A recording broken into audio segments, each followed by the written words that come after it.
Welcome, everybody. It's the morning show. Info spot 411 YouTube channel. Uh, I just like to say, especially for some of you, Life Anaya, thank you. Thank you for coming. You're first. SE 2000, Schindler Elevator 2000, thank you for coming, doing a morning show here. Yes, I'm thankful you'll be here. I just like to address first before I get rolling with the show, everybody. I did go back and review my last show a few nights ago. I did a late night show with the Price is Right game. Now, this may be a YouTube issue, but is just as I started the Price is Right game, nothing was coming in my live chat. And I kept saying, like, who's here, who's here? But when I went back and I watched my live, I could see the comments coming in. So something funny was going on with YouTube. I do not suspect it's a internet issue, because my live probably would have just, cut off altogether if it was an internet issue. But real quick is what I'm going to do this time. I have my cell phone right here, right handy. So if something, Novik, thank you for coming. And I'll get to the chat in a second. I just want to address an issue. I had a problem with my previous live stream. So, at any rate, if I have a problem with the chat, I have my cell phone as a backup. And if that don't work, then I'll restart it. But I don't know. To me, it seemed more like some YouTube issue. But I will do the Price is Right game. I have it. I'm going to do that on the late night show. Today, we got some serious topics, but I also have some fun stuff we'll get into too. But let me get to the live chat here, everybody. I just have my glasses on a little bit because I got the bright lights on me where I am right here. Oh, yes. Thank you for coming.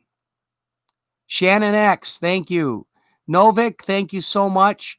I will catch up on some of your lives. I know I try to catch up on everybody, especially who support my channel. So, Novik, I will be catching up on some of your lives. I know I hit your channel up a couple days ago, but I will. By the way, everybody, we are networking as well. So if you see somebody in here you don't know, go ahead and check out their channel. Watch at least one of their videos in full. Especially if it's a half hour or less video, leave a like and a nice comment, because that's what you'd want them to do. And in just a second, I'm going to do some channel drops so we can network with each other. We're not doing sub for sub. We don't go to someone else's channel and just hit subscribe and leave, because that's not what we do here. We do genuine networking. But let me check the chat here, because you guys make my show. Oh, it glitched out, Novik. Okay, that's what could have happened, yeah. But I got my cell phone, so it was kind of odd. I didn't have any messages or anything from YouTube as far as like me doing anything wrong, violating their community guidelines or anything like that. If that was the case, they would have just cut the whole thing off. I don't know. Stuff happens. But anyway, I just wanted to mention that, and we'll get rolling on some topics here. Oh, thank you. Thank you. Yep. You know what? This show is also about you guys. Michael Anchors, thank you for coming to the morning show. We're going to have some we're going to have some serious topics to start the show off here shortly. And then I got some fun topics, and we'll get into general conversation. Oh, before I forget, please don't go anywhere. Stay on the live stream. I will be doing another tribute video for all you guys coming on my live chat here. I will be doing a tribute video roll call. So stick and stay. But first thing is, I want to make sure we network with each other. So let me do some channel drops. And if you see someone you don't know, go check out the channel. Like I say again, watch one of their videos in full. They'll have a half hour or less video. Leave a like and a nice comment. Don't comment, hey, I just subscribed to your channel. Say, hey, I'm new to your place. I'm now on your VIP list. Something of that nature. And return the favor. Okay, anyway, let me stop talking for a second, even though I'm doing a live, and believe me, I'll do a lot of talking. But let me do some channel drops, and let's start off by networking with each other, and we're going to get into these topics here. I have in my description box the news topics and stuff that I will be talking about on the show, as well as general conversation. Okay, here we go. I'll do this here. Let me start off with Michael Anchor's music. And then I'm going to try to, I'm going to do it here. I'm going to mention about each other, you know, your channels, because a lot of you guys I know.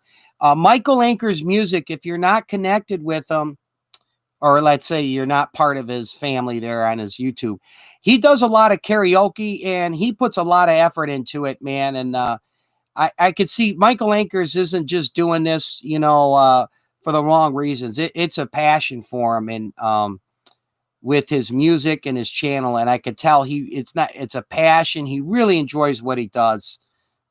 So anyway, let me get a channel drop here. I'm going to get some channel drops going. All right.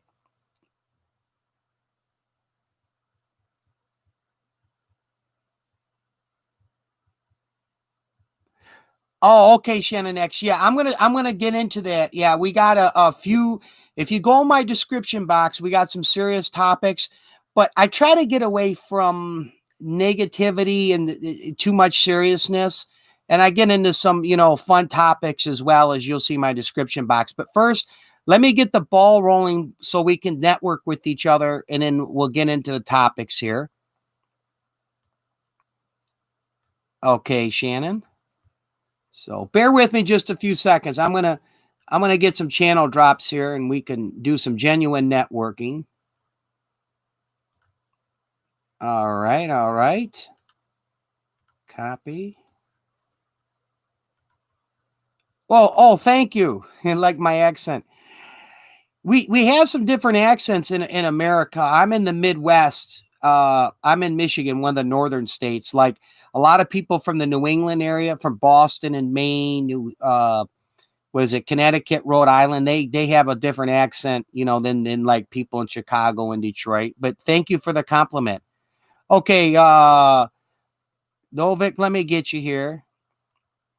So bear with me, guys. We'll get rolling in a second. As you can see, I'm doing some channel drops so we can network with each other.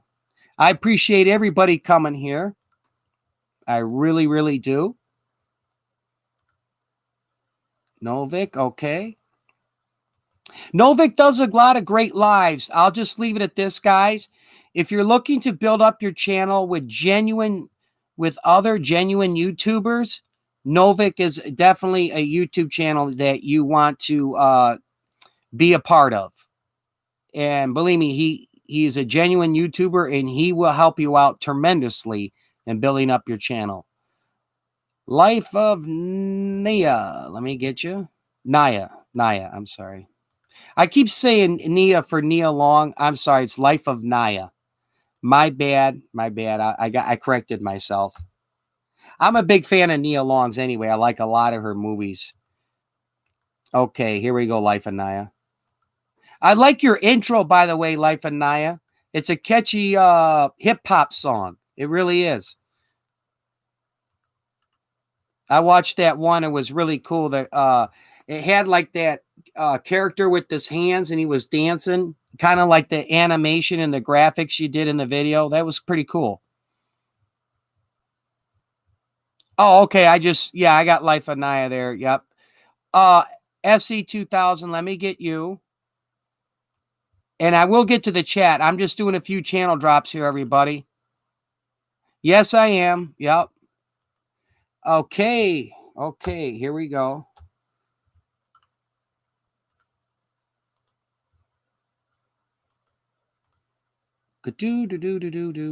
Okay, SC2000, I got you. It's Schindler Elevator, but I just go by SC2000 for short. Oh, Chadwick Boseman, yes. Very tragic what happened to him. He was in the Black Panther movie. I just saw it on your channel, SC2000. Very sad, you know, cancer got him and makes you appreciate life. Everything I've known about him and been reading, just a super nice guy, really good guy. Tragic what happened, you know, with the cancer and what got to him. Okay, I'm going through here real quick, seeing who I may have missed. I think I pretty much got everybody. 6 in the chat. Okay, all right, let me get rolling here. Oh, Purple Tube. Hello, thank you for coming. Let me get a channel drop here for Purple Tube, and then we'll get rolling into the topics. purple tube. Okay.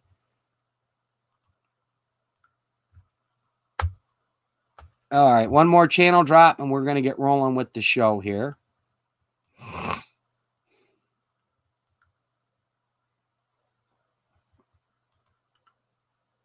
Copy. Okay. Oh, by the way, I will be doing shortly here in just a little bit after I get my topic. I see 7 are here. I will be doing another tribute video for everybody on my live. I'll do a tribute video roll call. So stick and stay if you can, and I'll get you in the tribute video. Kicking it with Lynn. Thank you for coming. Thank you for coming. You know what? I'll do one more channel drop here for a good friend of mine, Kicking It with Lynn.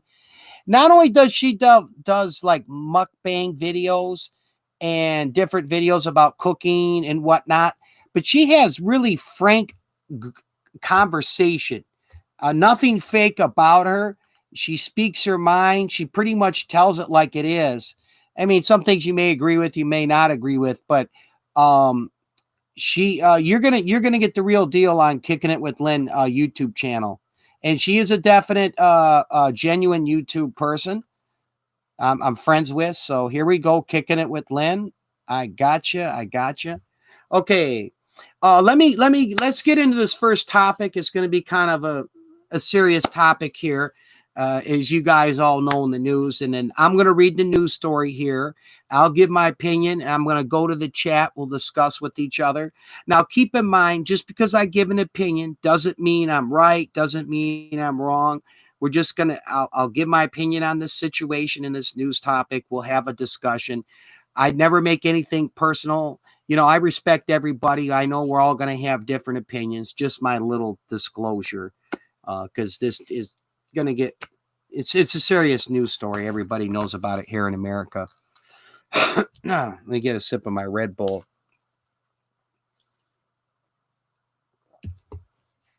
Okay, as I have in my description box, and into why I'm going over this, I'll read the news topic, give my opinion, and then boom, I'm going to hit the chat, and we'll have a great conversation. But I just want to say, we are networking.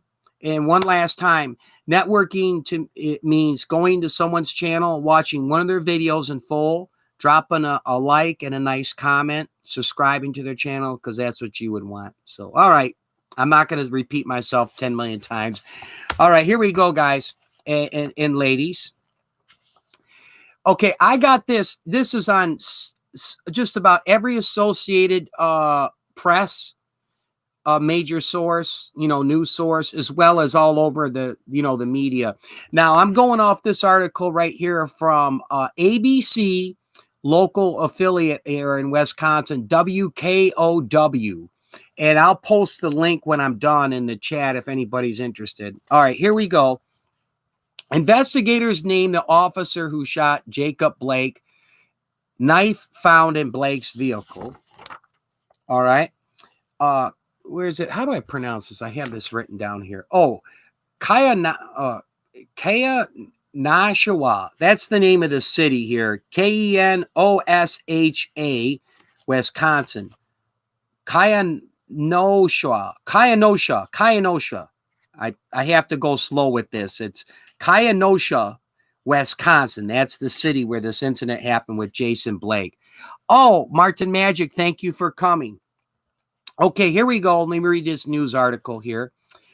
The Wisconsin Department of Justice identified the Kenosha, I'm having a hard time with the city name, a police officer that shot Jacob Blake, who allegedly had a knife in his vehicle. Okay. The news came Wednesday in a press release from the Department of Justice. The department's Division of Criminal Investigation is leading the inquiry into the shooting. Let me make sure I get the Kenosha. I tell you, I'm having a terrible time. I think it's American Indian. Kenosha was the name of the city. Anyway, let me keep moving. Okay, Officer Rustin Shanowski. That's the police officer's name here. Here's the picture. It's in black and white. I'm sorry I didn't get my color print. I did this at work. That's the police officer who shot Jacob Blake here from the news story. Okay, here we go. All right, a 7-year veteran of the Kenosha Police Department has been placed on administrative leave after firing his gun 7 times at Blake. Blake was leaning into his vehicle where investigators say they later found a knife. Blake told authorities that he had a knife, the Department of Justice said. It's not clear when Blake said he had the knife. So this is still has to be ironed out here in this investigation. Police officer Shanowski, that's the gentleman who shot Blake, the officer who shot Blake, held Blake's shirt while firing. As you see in the video, he was holding his shirt, and I'm reading a news story here. The officer on leave was the only one who fired the gun. Okay, so no other police officers fired a gun. It was this one police officer. Police tried to use a taser before shooting, but it was not successful in stopping Blake, Department of Justice said. The press release did not say why the taser failed. And further on here, the Wisconsin Department of Justice, and it also says here, Division of Criminal Justice Investigation is investigating the officer-involved shooting. The Kenosha, Wisconsin, that occurred on the evening of Sunday, August 23rd. Where is it? Police, the Kenosha Police Department officers were dispatched to the residence in the 2800 block of 40th Street after a female caller reported that her boyfriend was present and was not supposed to be on the premises. During the incident, officers attempted to arrest Jacob S. Blake, age 29. Law enforcement deployed a taser to attempt to stop Mr. Blake. However, the taser was not successful in stopping Mr. Blake. Same thing. Mr. Blake walked around his vehicle. Now, this is where the video picks up. And I'll get to the chat. I see the chat exploding. I just want to make sure I read the whole news story here. Not much further to go. Where is it? Okay, he walked around his vehicle, as we saw in the video, opened the driver's side door and leaned forward. While holding on to Mr. Blake's shirt, Officer Rustin Shanowski fired his service weapon, that's his gun, 7 times. Officer Shanowski fired his weapon into Mr. Blake's back. No other officer fired their weapon. The Kenosha, was it? Man, I'm having a terrible time with this city name. I tell you, I'm sorry about that. Apologize, everybody. Kenosha Police Department does not have body cameras. No, this is a tough one too, that they didn't have the body cameras for us to see more what exactly took place in the facts here. Therefore, the officers were not wearing body cameras. The officer has been in the law enforcement with the police department for 7 years. During the investigation following the incident, Mr. Blake admitted that he had a knife in his possession. DCI, now DCI again is Division of Criminal Investigation. Agents recovered a knife from the driver's side floorboard where Mr. Blake's vehicle. This is key for like the court trial, that possible court trial that'll come up. Anyway, let me finish this here. Almost done. Law enforcement immediately provided medical aid to Mr. Blake.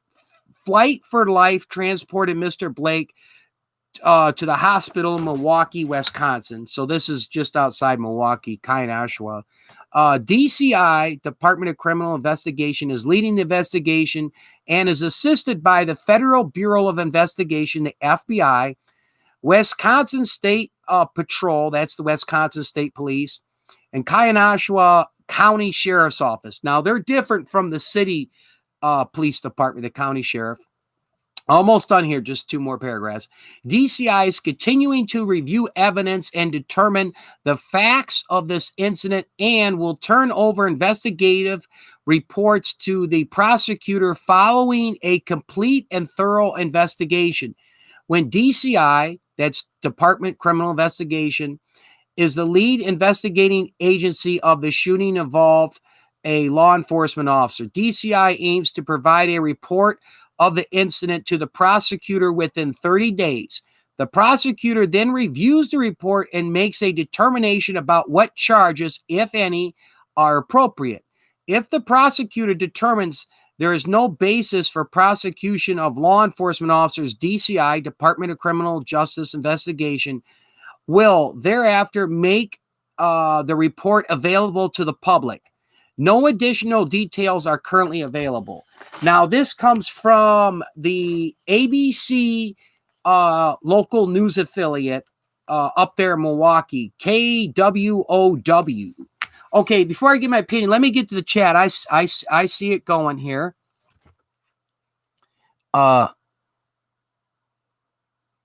Okay, let me just go back. I will get to all your comments here as we'll talk about this. Also, before this happened, a man went down in the street with a shotgun, and the police pat him on the back and let him shoot a bunch of black people. Now, I like Life of Naya. I have to see that news story. I'm not before I would I can comment or anything on that. I didn't hear anything so far about also before this happened, a man went down the street with a shotgun and the police pat him on the back and let him shoot a bunch of black people. Now, is this Life of Naya? Is this a different story? Are you referring to this happened in Kayanashwa, right where the Jacob Blake incident happened? Is this something that happened just moments before the police arrived, or is this a separate incident? Let me go down here. Yeah,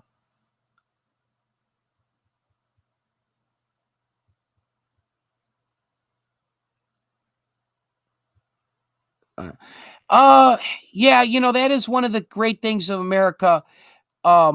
We do have a right to protest. Yeah, especially when we agree.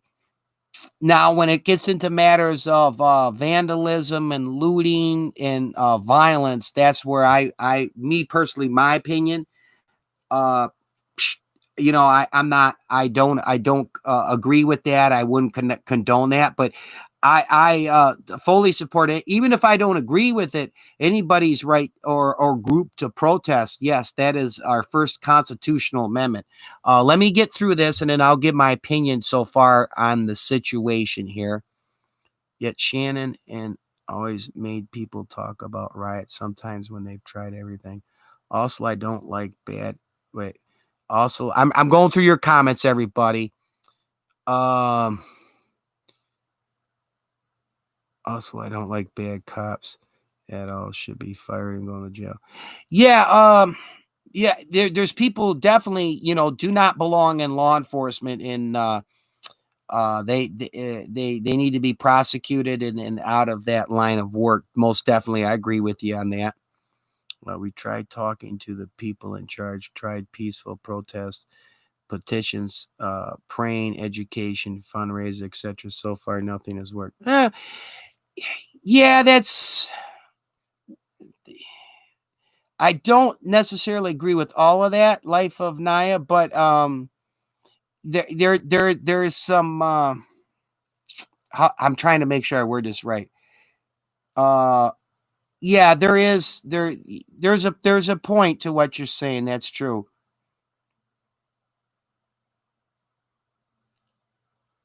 Julia, about this. Okay.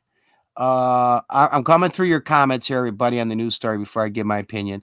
Now, I don't think rioting is right, but you can't really blame us at the same time.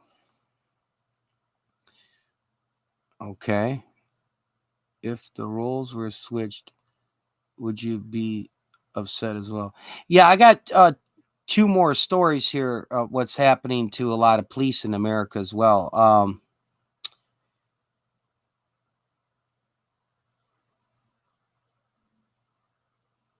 Okay, thanks for kicking it with Lynn for listening. Yes, definitely. Okay, I went through the chat. While I'm talking, not having to read, I'm just going to put my glasses on here. No, I'll type Yeah, I'll leave mine. I got this bright light right on me, so it helps me a little bit. Okay.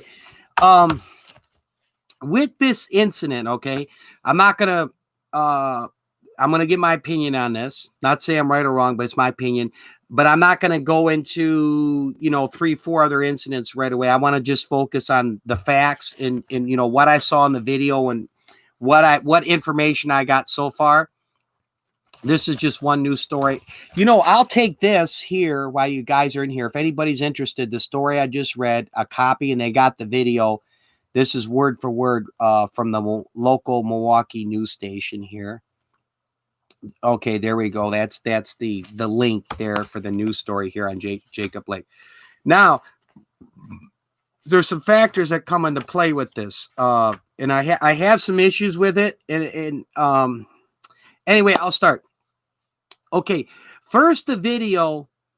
There's something definitely missing that I would want to see. Okay, is because this deals with a court case, a federal court case, Tennessee versus Gardner. And that Tennessee versus Gardner, you can Google it, that established that any law enforcement officer cannot shoot anybody in the back of like they call it the fleeing felon rule, except there's an exception here. If that individual poses a threat, a life threat, something life-threatening to others or the other officers, i.e., for example, let's say someone robs a bank and they're running down the street and they got a gun in their hand or they have a weapon they pull out, then law enforcement is now justified to use deadly force even if it's shooting someone in the back. So what I don't get from the video is, and it's got it in the news story so far from the investigation, is there was a knife on his floorboard. Now, if I did see in the video, Jacob Blake was resisting arrest. So he was not cooperating with the police officers in being placed under arrest. He comes around to the vehicles we all see in the video. Wait 1 second. This happened. They're both wrong. Okay. All right. Yeah. Good point, Kicking with Lynn. Anyway, let me finish. All right. So as I see in the video, Jacob Blake, he came around. I don't need to use my fingers, kind of hard in here. But anyway, he walks around this vehicle. He is resisting from the police officers not wanting to be arrested. So they got information he had a knife. Okay, well, that's one thing. Now, there's a knife on the floorboard of his vehicle. See, this is what's crucial where we're missing the body cam footage. Unfortunately, that police department the officers do not have body cams. If the investigation so far said that, but they're still looking into this. If Jacob Blake reaches for a knife, okay, an edged weapon, if he reaches for that edged weapon, now on a legal standing, a police officer has the right to use deadly force, because the minute an individual reaches for a weapon or grabs a weapon and becomes a threat to the police officer or others, now they are justified in using that deadly force. However, what I'm having a hard time with is 7 times is to me an extreme. Reaching, if he reached for the weapon, 1 shot, step back, get your distance, stay safe. However, this could be a situation too, when your life flashes before your eyes and someone's reaching for a weapon to hurt you and kill you, you may overreact. But this is why the law enforcement is supposed to have training upon training. And I'm talking training, consistently training all the time, and go over these scenarios. So when they do get faced with it, it becomes like, okay, this is just like I've been trained. Same thing with the military. And to me, now I'm playing Monday morning quarterback, but I'm just giving my opinion. Because I don't have camera footage, neither do you, of that knife being on that floorboard. We do see him reaching down and the police officers grabbing his shirt, who shot him. If he reached down to grab that knife, now he's justified. But then what's going to come into question for the prosecutors as well as the investigators is 7 shots. That seems pretty extreme. One shot, and the police officer could have stepped back and held him at gunpoint and say, "Hey, get on the ground and put your hands up. If you grab that knife, you know, I'm gonna have, you know, he's gonna have to shoot him." So that I have an issue with that part. So that's the thing that to me is missing. Now you got the police officer side of the story, but where exactly was that knife? Was he reaching for that knife? Or I'm trying to be fair on this. Was this an overreaction and bad judgment on the officer? And now we have a man paralyzed in the hospital because this was a complete overreaction of going right to deadly force. They have a thing called totality of the circumstances in criminal justice. You know, different steps that must be met. And in like the extreme is that deadly force. So the other thing I look at too is I notice in a lot of these situations, not all, when an individual is told you're under arrest, okay? If that individual decides that this arrest isn't right, it's unjust, unfair, you're not arresting me, police will use the force necessary to place someone on arrest because you see, this is something that gets decided in the court. So if the police are in the wrong, okay, let's say they're in the wrong, this can get resolved several different ways. Okay. One could be from filing a complaint with the chief of police and the police department and having the complaint addressed. It could be getting an attorney, filing a lawsuit, going to court on it, bringing witnesses in, as well as a false arrest that could bring charges on the officer. But what my point I'm getting at, everybody, is an individual on the street, when they're told they're under arrest, all right, by the police, they can't take it upon themselves just to say, and these are where consequences come in. I'm not justifying someone getting shot over this, so don't misconstrue what I'm saying here. But if you feel the police are in the wrong, you can't take it upon yourself to say, you know what, you're not arresting me, get away from me. You know, I'm going to make a phone call first. I'm going to do this. No. The police will use the force necessary to place you under arrest. Your time for action is, okay, after you've been arrested and you've been booked, your time, like I say, you can file the lawsuit. You can file a complaint with the police department. You can get an attorney and your attorney can get with the prosecutor's office and request charges be brought up on a police officer if a police officer's in the wrong. But yeah, force will be used. See, here's the thing too.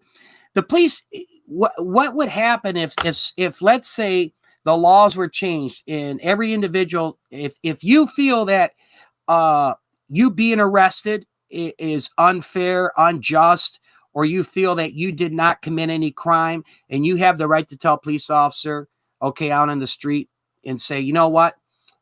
I don't feel I should be getting arrested. I didn't do anything wrong. Get away from me. And the police officer would have to say, oh, okay, no problem. It doesn't work like that. But where we get into a big issue is people are dying. They're getting hurt. And some of these situations are coming up more and more often are very, very dicey, you know, and as well as you have a minority community that is the victims in a lot of these situations. So I understand where their side comes from. This is just my opinion on this particular situation with Jacob Blake. Let me get to the chat because you guys are here and I do not want to ignore you. I see both sides. They just think they shouldn't. I just think they shouldn't have to shoot him if they were at least to do it somewhere that isn't life-threatening, like a shoulder or something. Now, you do bring up a good point, Life Anaya.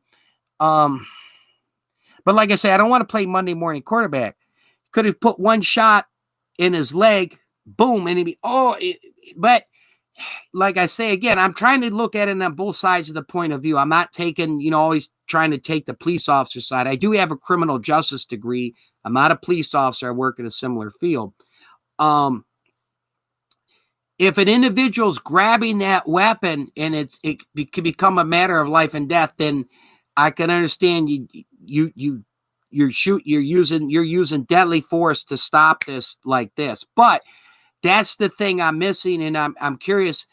And with this situation, I want to see when this investigation is complete. Was this knife right there where he was trying to grab it, or is this just some knife somewhere else, in his vehicle where he couldn't reach it, and it was an overzealous officer, and we got a man who's paralyzed for life? Yes, but no, I understand where you're coming, Life Anaya. Let me get to the other ones. Hello, host. Good morning, America. Thank you for coming. My friend from the Philippines. Thank you for coming. And thank you everybody for the thumbs up. Let me get to the chat because I know this is a serious topic. I'm scared because I meant to go to New York with my mom for Christmas 2021, and now I don't feel safe at all. Have a good day. I have things. Good to see everyone. Oh, Martin Magic Videos. Yes, thank you for coming. And then once I'm done with this topic, I'm going to do a tribute video roll call, and I'll get you in it for being here. So please stick and stay. Oh, Medla Mims, thank you for coming. Yes, very beautiful girl. Does some really nice videos, and I believe she's in Kenya, if I'm not mistaken. I'm looking for the comments on this topic here. If anybody else had something to say. A bunch of idiots make good cops look bad. That is a great point, Life Anaya. It's that 1% in the law enforcement. I'll say 1 to 2% in the total law enforcement community across America. Okay, and what it does is the actions of the few just outweigh the actions, of the many. Meaning that all it takes is that 1 or 2% that do stuff wrong, and it really makes it tough for the police out there. They're actually protecting the community and doing the job that they're there to do, protect and serve, and uphold the Constitution. But let me do one channel drop here. This is a good friend of mine who showed up on my live. 1 second, and then I'm going to do a tribute video roll call and write down some channel names here for everybody.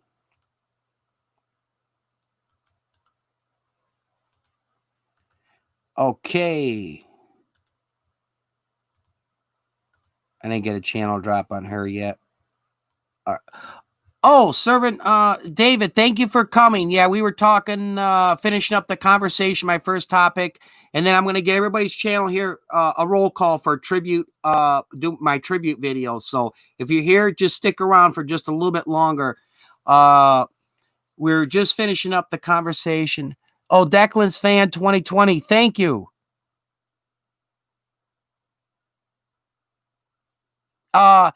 I've just been reading about the gentleman who just passed away, who played the Black Panther, and yeah, it's very sad. As a matter of fact, Schindler Elevator 2000. I'm gonna take his video. He did a video on it right here. Copy. Okay. SC 2000. I'll grab your video and put it in here on the tragic death here. 1 second. Chadwick Boseman, that's his name. Yep. This is a tribute video to Chadwick Boseman. Very tragic, very sad. Okay. Oh, okay, no problem. I'm at work sometimes too. All right, what I'm going to do right now, everybody, before we get in our next topic, if you have anything else that you want to talk about or, say, feel free. This is kind of blank, but it's the, where is it? Yeah, the Jacob Blake incident. I'm sorry, my mind's going a few places. In Kaya, Nashua. Anyway, I posted a news story on it in the chat. And if anything you want to say on the Jacob Blake incident, feel free, put it in the chat. Right now, I'm doing a tribute video. I got my old school notepad, and I'm going to put your channels down here because I'm going to do a tribute video later today for everybody here on my live. help out with some exposure. My way of saying thank you to everybody. So let me just start writing down these channel names. Novik, okay. SE Elevator or Schindler Elevator.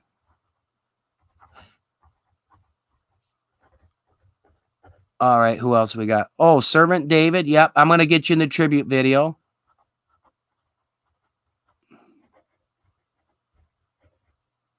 Shannon X, I got you. And thank you so much, everybody, for coming in. I'm writing down your channel names now for the tribute video, so I'm going to put you in a tribute video. And thank you for the thumbs up to everybody. I don't like to do like I see on a lot of live streams and sit there and approach people who are kind enough to come to my chat. Always, oh, like it up, like it up, like it up. No, I like to earn the thumbs up, the like from everybody. But I always like to say thank you and I appreciate. So I appreciate everybody coming on my live stream here and also everyone giving me the likes. Much love to you guys. Okay, Deeklin's fan, if I'm saying it correctly, I'll write down your channel name here. 2020. Yep, fan 2020. Who else do we have in here? Shannon X. Oh, Jonathan. Yes, my friend from the Philippines. I got you in here. I'm going to put you in the tribute video.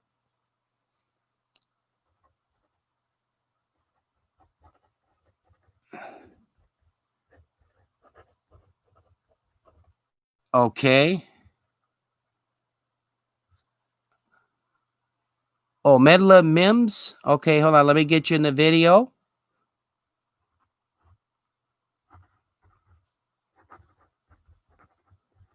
I believe Medla Mims.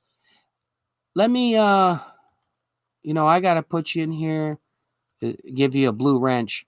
I believe she's from, if you could hear me, are you from Kenya? I believe from Kenya. Or is it South Africa? But really, right. Oh, Martin Magic Videos. Yes. All right.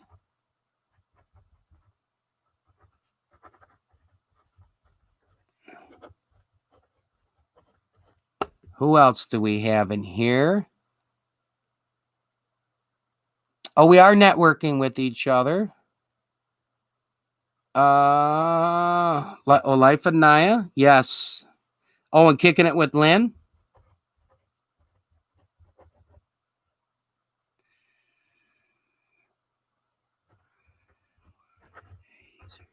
Kicking It with Lynn.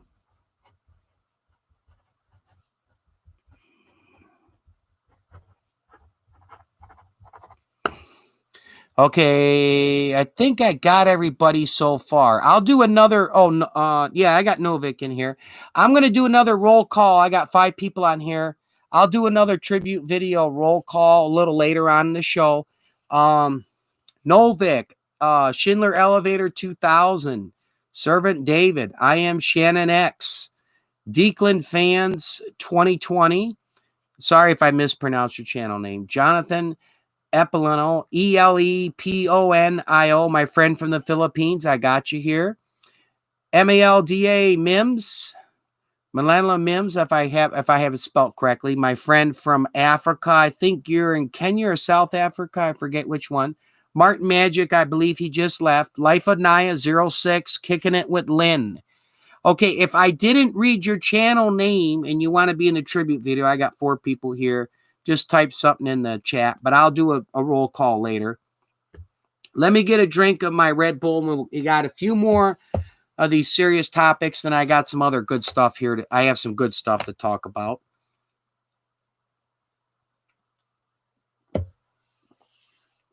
I'll be doing the Price is Right game again when I do the late night show, which will probably be, I'm thinking my next live stream will be like Tuesday or Wednesday. I got to check my work schedule. I'm in the middle of working a 6-day stretch or 7-day stretch right now. But anyway, okay, everybody. Next on tap here. This if you didn't hear about this, this is something else. You know, I'm almost at a loss for words, you know, from the active shooters and different incidents that have been going on in our country. This one is right up there. Okay, let me get into it. Rioters tried to trap officers, these are police officers, inside a burning precinct building using rebar and concrete. That's basically like a rebar is that stuff on the freeways and highways, that really tough bar. Anyway, what happened was there was a police precinct in the city of Seattle, and some rioters came, and what they did is they put rebar around the doors, and they got some mixed dry, like quick dry cement, and tried to cement it in and use some wood, and they set fire to the police station, and this precinct police station, and they tried to burn all the police officers alive. Luckily, the police officers, one of the doors that they tried to wedge and whatnot, they were able to get out that door. And by the time they got out, they took off. And now this news story, I got this from KIRO Channel 7 News Seattle. Now, this is on several different Associated Press and different Associated Press news outlets from like Washington Post, New York Times, and so forth. Yeah, that's crazy, trying to burn some people alive. Luckily, the police were able to get out of that precinct building. The video, if you look this up, that protesters try to burn down police station with officers inside it, they have the video on several different news sources. Anyway, let me read this to you here. Now, there are several problems going on in Seattle right now. I talked a week earlier, a week and a half ago, the chief of police of Seattle, she resigned, and they're defunding the police department. Okay, let me get into this here. It's not too long of a news story here. Seattle police officers were forced to kick their way out of an East Precinct exit door Monday night after rioters jammed it, meaning the door, with the doors with boards and rebar, that's rebar wire, and attempted to seal the door closed with quick dry cement. As the door was being jammed, surveillance video shows several other people building a fire outside the building near the exit door in an attempt to set the building on fire. I think what this shows you is that these people are intent on killing police officers, said Mike Salon, president of the Seattle Police Guild, who called the act a clear domestic terrorism. Police Guild is more like a police officers association union. He's the representative public spokesman. So anyway, I'll read this one more time. I think what this shows you is that people are intent on killing police officers, Mike Salon, president of the Seattle Police Association, who called the act clear domestic terrorism. We're being held hostage by a group of 100 to 150 people that are bent on destroying this city and hurting police officers, this Mike Salon said. Okay, one more section of the news story here. Mike Salon said a short time later at the police union headquarters here, also became the target of 3 firebombs. So the Police Officers Association building there in city of Seattle, some rioters, a group of people threw 3 firebombs at it, and that's on the website too. Yeah, domestic terrorism, and I'll get into why the word domestic terrorism is very, very important, because it ties into now the federal government's going to step in.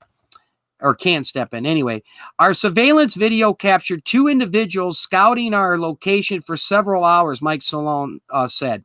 Surveillance video from the location shows one of the firebombs bursting and igniting the building's rear stairway in flames before officers were able to extinguish the fire. Salon said the officers were dispatched when no one in the city leadership... Oh, I'm sorry. Let me slow down with this. Salon said officers were disappointed. I'm sorry, not dispatched. So this Mike Salon, head of the Seattle Police Officers Association, said the officers were disappointed when no one in the city leadership denounces these attacks. Salon believes these attacks on officers will escalate, but officers must focus on the jobs outside of protecting themselves and their buildings from arson attacks. They're not going to bully us into submission, he said. They're not going to bully this community into submission. And I'll get right to the live chat, everybody. I'm not ignoring you, but see a key, and you can go on Google and you can see the video of this, and there's the number of news sources that have this story. The key is now when you commit arson and you're trying to burn down a government building, especially kill people inside it, it becomes a domestic terrorism issue. Now, what that does is the FBI can now get involved because now this becomes federal, this domestic terrorism. So the FBI can now send resources to try to infiltrate these group of, I don't want to use the word protesters. They're not protesters. It's tough for me to even say rioters. I'll just say a bad group, bad people, okay? Whether these are Antifa people or is this just a group that's out to, go kill some police officers in Seattle. Any rate, if it's domestic terrorism, now the FBI can get involved as well as helping out with the investigation and going after these group of people that are trying to burn down buildings, of the Seattle Police Department, especially trying to trap them inside and burn them to death. This is from KIRO Channel 7 News Seattle, where I got this story from. And these are the two newscasters here. And that's the video clip right from the news website. Like I say, this is on several different Associated Press websites, what happened. Anyway, let me get to the chat and see what you guys got to say about this too, because I don't want to ignore any of you. David, Servant David, I agree with you. Terrorism. Yeah. Yeah, you see with terrorism. Yeah, terrorism is international, okay, as a lot of us think of it, but it is also like after September 11th, 2001, we do have domestic terrorism when it's an act like that on a group of people, meaning like a police department or a race of people, so yeah, that's where, okay, I agree with them on domestic. So how do we protect ourselves from the cops? Well, do you feel that all the cops are out to kill you? And yeah, there's incidents going on, but with this news story, with I don't want to say quite this news story, but with just this incident here, I don't see anybody in their rational mind that can justify that trying to burn a building down with some police officers in it from Seattle. What can we do? You never know. You might end up being the next victim. And for me, that's scary. Yeah. You could be a victim of several things. Just crime in general, as a matter of fact, I have a good friend of mine. Gosh, this goes back, I think around 2004 or 5. And, as he was coming out of a gas station, he got, shot in the arm. And he was nearby, and what it was he had nothing to do with this. It was someone that came out of the gas station just before him, had a beef with someone else, and then shots rang out for this one individual, and he ended up, getting shot. So, yeah. What a shame. Shake thumbs up. Oh, thank you for the thumbs up. Learn with Watson Deer. Okay, let me put you in the tribute video. Learn with Watson Deer.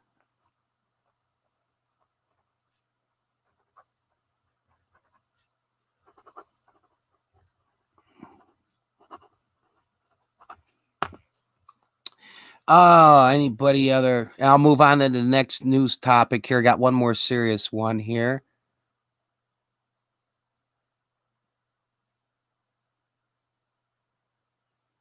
Oh, well, thank you, Servant David. I appreciate that. Yes, I do.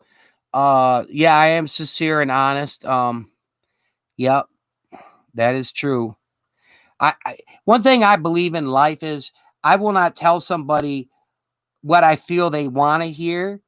I'll always be polite and respectful and disagree with somebody if it's what I feel and what what I believe. I respect people much, much more that say, hey, my name is Ed, by the way. I know it's fine. You want to call me Ed or Info Spot, that's fine. But if somebody says, hey, Ed, here's what you're missing with your opinion on such and such, or you're not taking such and such into effect. But if someone disagrees with me on something, I'll respect it more than the individual that'll say, oh yeah, you got a great point, you got a good point. Then I find out a week later they went to someone else, say, yeah, that Ed, he actually believes in such and such, or this is his opinion of something. So yeah, I thank you for that. Okay, let me get a sip of my Red Bull here, and then I'll get into my next news topic.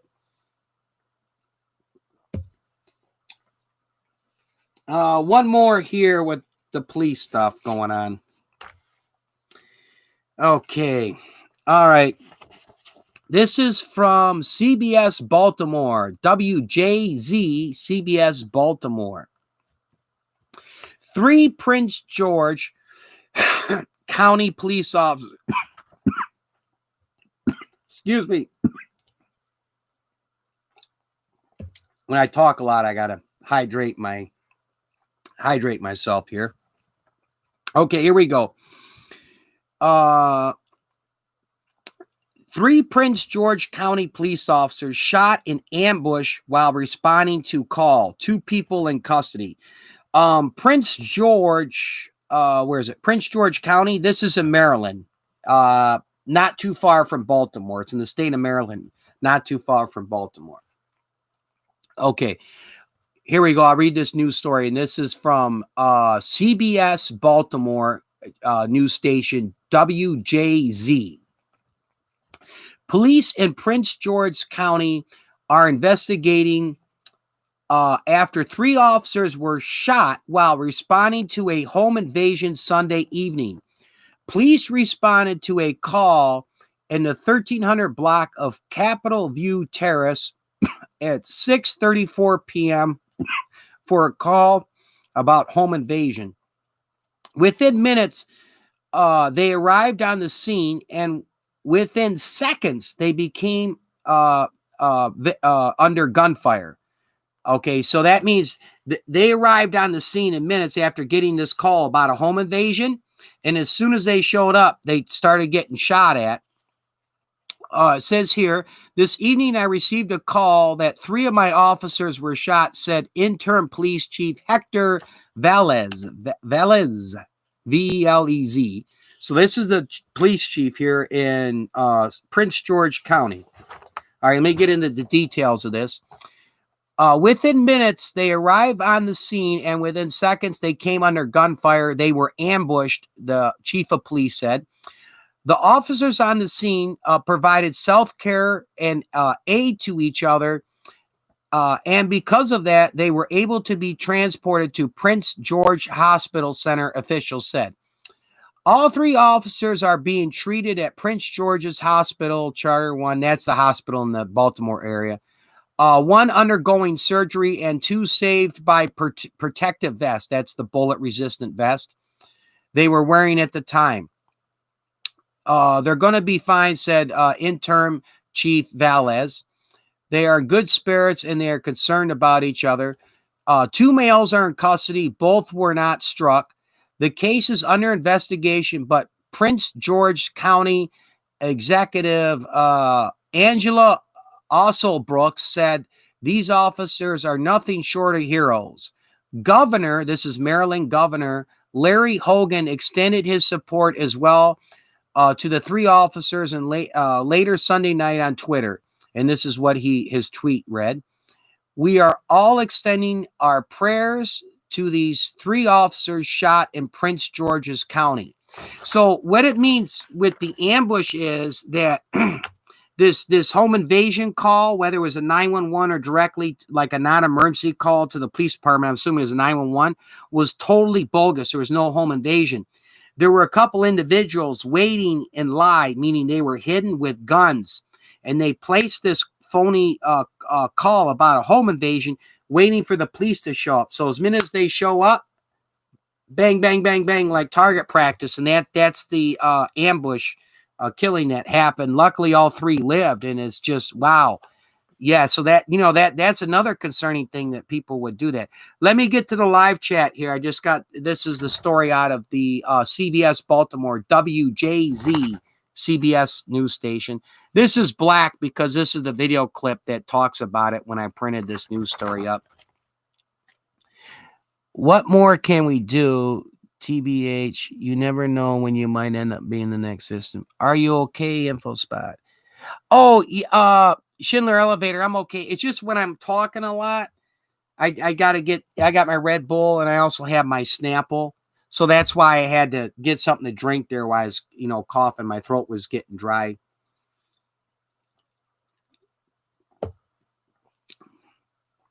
So anyway, yeah, this is very tragic that, some police officers now were being set up for a ambush killing. This is it almost reminds me of some of the stuff that went on when the troops were in Iraq during that war, and as well as some of the troops in Afghanistan. What they would do is, sit, they call it lying in wait, but they would lie in wait and set up the trap. When they come by, boom, open fire on them. And wow, this is just something. And you don't know who these police officers are, what they've done, anything about it, other than they're just wearing the badge and uniform, and then just wait for them to come and set up an ambush killing. So anyway, that's it for my three main topics I talked about. We're gonna have some serious stuff to kind of go over and talk about if you want. I'm gonna get into some fun topics, some news here. We'll move on. I try not to keep everything so doom and gloom, I should say. All right. Let me put in a little note here. I haven't even been in the chat room.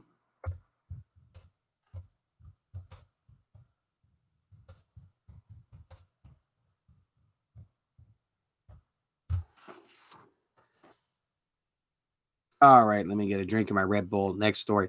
This is an interesting one. Reports come out, and I'm going to read a news report from CNN and another one from Fox News about China firing missiles at our U.S. Navy, at the United States Navy, and what happened.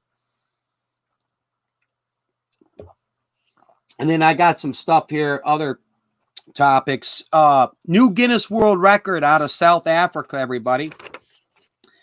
Nail salon employee digs through dumpster for customer's lost ring. This is a really nice story. And, this is cool, and I'm going to get the video clip. Japanese company flying car takes successful test flight. And I'll post a link to this one. It's basically, I don't even consider it a car, but as you guys know, those drones that they use, and there's one guy on YouTube I'm friends with that does these drones videos. Life of Niam might know about me. He's come on the Ant channel a few times. But anyway, this is like a life-size drone, and it fits one person, and they get in this thing, and it's got like 4 blades on the front and 4 on the back. Unified Gaming, thanks for coming, man. So anyway, and I'll get to the chat. This drone, it just goes up in the air, and a person can sit in it, and now they can go anywhere. I don't know why they're really calling it a car. From the video, I didn't see any wheels and stuff on it. But anyway, I'll go to get in that news story, and I'll show you the news clip. This thing is just awesome.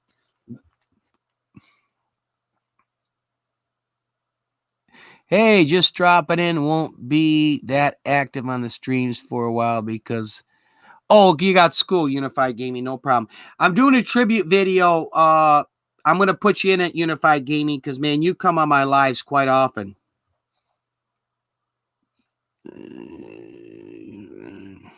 Gaming. Okay, let me get into the story about serious issue here with China and our U.S. Navy and just what happened. Okay, here we go. This is from August 26th. So this is just a few days ago, everybody. Okay, Hong Kong, CNN. Beijing has accused the United States of sending a U-2 spy plane into a no-fly zone to trespass on live firing exercises being conducted by China. Now, this is from the CNN, and I'll read the Fox News one as well. The high-altitude U.S. reconnaissance craft went into airspace Beijing deemed off limits during drills by the People's Liberation Army Northern Theater Command, a spokesperson for the Chinese Defense Ministry said in a statement. The trespass severely affected China's normal exercises and training activities and violated the rules of behavior for air and maritime safety between China and the United States, as well as relevant international practices.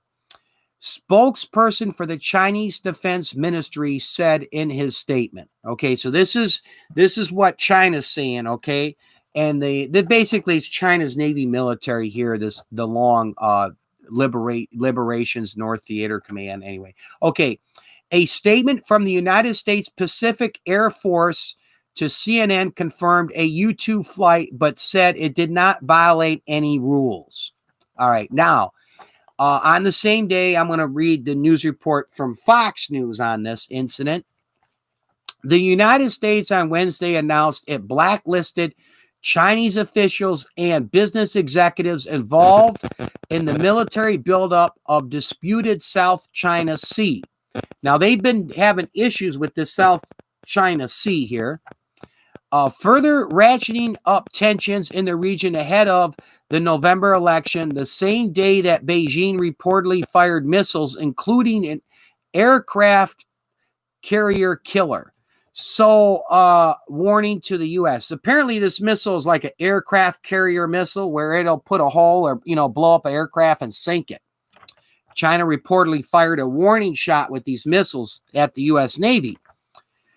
China had claimed a U-2 spy plane entered a no-fly zone without permission during a naval drill. The Pentagon has given few details, but said a U-2 flew within accepted international rules and regulations governing aircraft flights. The State Department announced the blacklist Wednesday morning. Immediate family members of those targeted may also be barred from travel to the United States, the department said. That's the State Department said. So, apparently from Fox News, okay, there's going to be a blacklist where certain people within the China government are not going to be allowed in the U.S. right now because of this incident that happened, as well as we got two sides here. We got China saying the United States had a U-2 spy plane that came into their, I don't want to say territory. Well, yeah, they came into their airspace. I'm sorry, that's the word I'm looking for. So China's saying, hey, United States had a U-2 spy plane and it flew into our airspace, where it doesn't belong without being authorized. Now, the United States is saying, yes, we acknowledge we had some U-2 spy plane going up, but it wasn't in violation of your airspace. It wasn't in your airspace. So now we got, one side of China saying this, and you got the United States saying that. And apparently reports are that China fired warning missiles, and these are aircraft carrier killer missiles, according to Fox News. Aircraft carrier killer missile. So basically, it's a missile that if it hit an aircraft carrier, it would sink it. Let me see if you got anything in the chat. If you guys want to ask a question or anything on this news story here, I took the two news stories out, twisted. I did a cut and paste, so I got it from the CNN website here on this, and then as well as the Fox News, and I just took it and printed it on the sheet here.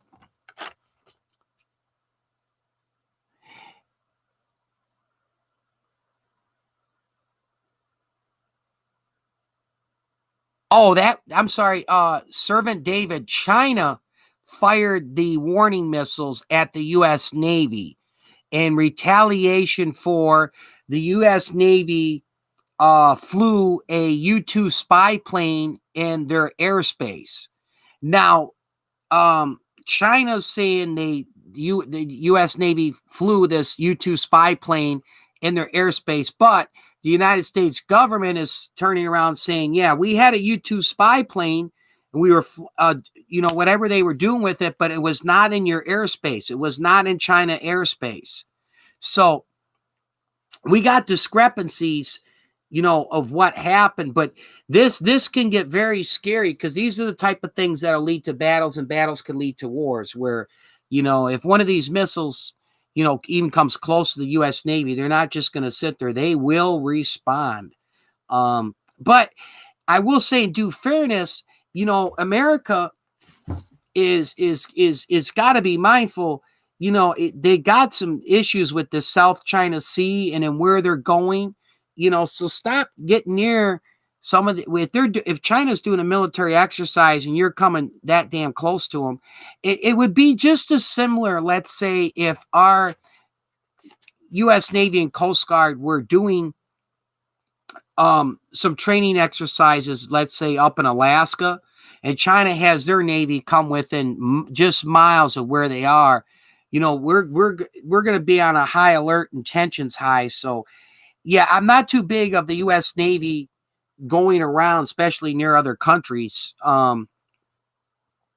So yeah, this could have really, really took a turn for the worse if China, decided, hey, we've had enough. We're firing a missile right at the U.S. Navy, and this was not no warning shot. But in return, here's my problem. The U.S. government's saying, hey, we had was it the U-2 spy plane up, but it wasn't in China airspace. Why are you being near China and flying some U-2 spy plane up there? You doing some test flight? Can't you do a test flight over in the Philippines or a country that, is our ally or in the middle of the Pacific Ocean? You got to be mindful with that. And I don't know if I quite trust that. You acknowledge you've had this U-2 spy plane up in the air, but then you're saying, oh, no, it wasn't in their airspace. Maybe the U.S. government's being honest. Maybe they're not.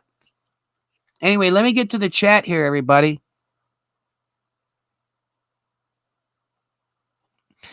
Yeah, I don't really necessarily agree that, we have bad history, and there's some things that my country, and I'm in America, is done.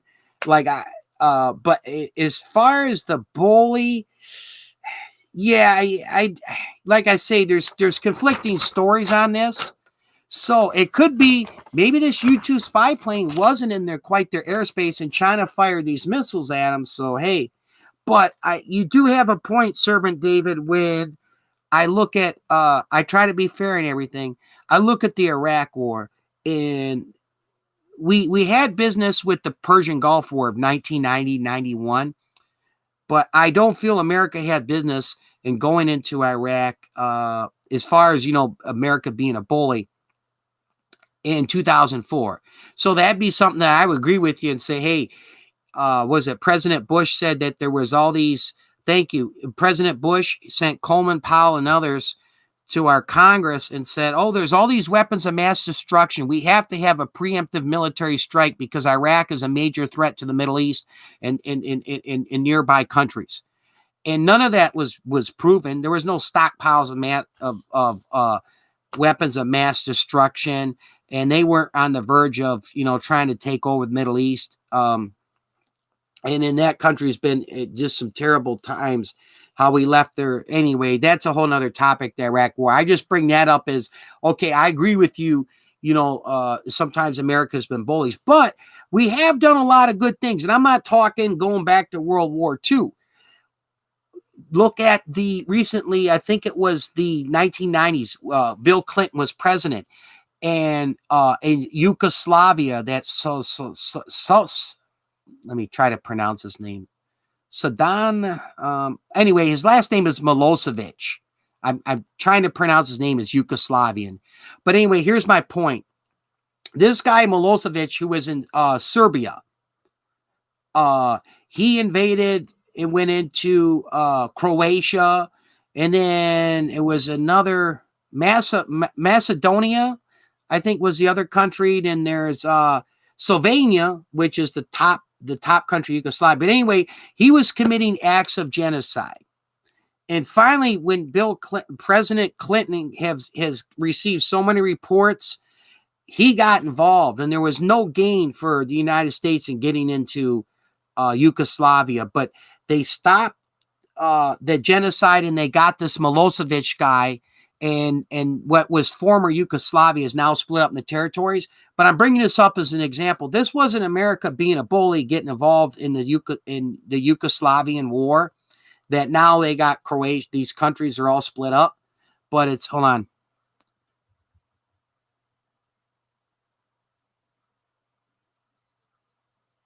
Here, I'll show this way.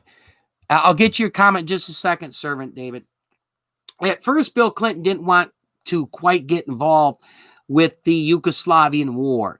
And there's a great BBC documentary. But the United States, we didn't take any land out of there. This wasn't an act of being a bully.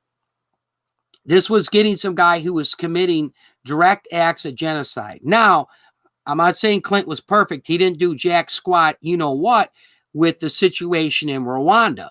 But as far as America being the bully, I agree there are times and incidents you can look at, like I brought up the Iraq War, and say America was being a bully. But are we always a bully country? No. And that I'm just giving you examples on that. But let me get to the chat. That's just my opinion. I'm not saying I'm right, you're wrong. But host, that's because Clinton was high and felt like doing a good deed. Oh, he felt like doing a good deed. Well, I don't know. It was quite.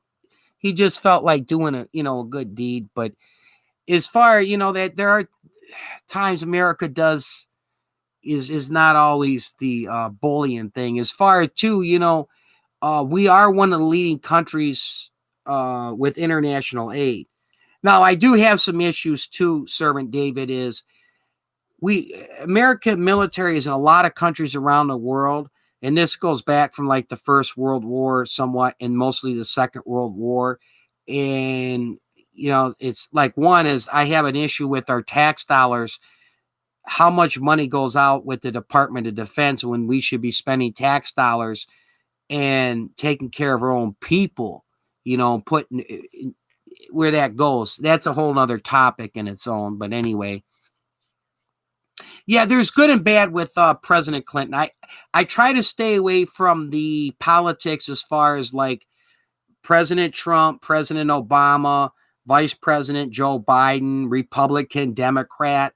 I'll touch on politics briefly when it deals like with our topic we're talking about, but I try to veer away from that because I'm just me personally, I'm so inundated with it, with the news and everything, and I kind of come on YouTube to get away with it. But I do bring up some news topics, like I am here, some serious ones, and I'm going to get into some fun news topics here. I mean, I could run a show probably 6 hours just talking freaking politics. I go through all these Associated Press websites as well as mainstream media, and there's just so much on right now here in America with Biden and President Trump. But I also like to go to international sites and get outside America, like the BBC. I've read some news topics from there, a good source. For example, the British Broadcasting Corporation. Yep. Anyway, let me get to this. Now we're going to get into some nice stuff to talk about. And thank you again, all 4 people here. Okay. This is kind of cool, guys. Just something fun to talk about here. South African duo breaks karaoke world record. How about that, huh? This is from August 27, 2020 from the United Press International website. Here we go. A South African duo breaks a Guinness World Record by singing karaoke songs for at least 35 consecutive hours. Woo! That's close to 2 days, about a day and a half, a little more. Okay. They had initially planned to sing for a full 48 hours, but they decided to stop at 35 due to exhaustion from the marathon singing session. So they planned to do it for the full 48 hours, but due to exhaustion, they only made it 35. But that was enough to set a new world record on karaoke. The amount was enough to beat the record of the previous record of 25 hours and take the Guinness title for the longest karaoke duo marathon. So cool. All right. The record attempt raised money for rebuilding a church in Dixie Farm, a small community outside Barberton, Barberton, Barberton. That's a city, I guess, it's a city in South Africa. And anyway, they're in a Dixie Farm. It's a small community area in South Africa, and they're raising money to rebuild the church there. In that, any rate, the project is aiming to raise $5,866 for a church construction by the end of June 2021, and the Guinness record raised $1,877 to go towards the title, the goal towards the total. So that's cool. They almost raised $2,000, and they need close to $6,000 for the church construction. So they they set a new Guinness World Record by singing karaoke songs for 35 hours straight. Here's the story, and I'll turn it slightly because it gets the reflection of the light. I printed it up. That's from the UPI website. But yeah, I thought that was pretty cool, man. A couple people get together, sing karaoke for 35 hours. I'd probably have a hard enough time if I tried to set a Guinness World Record and do like a 3-day straight or, 35 hours straight live stream, let alone sing karaoke that long. And I don't know, maybe they're allowed 2 minutes in between a song or 30 seconds between each song. I don't know exactly. He didn't go into the details, but shoot, even just singing 35 hours straight. Holy cats. Cheers to them. I got to say that.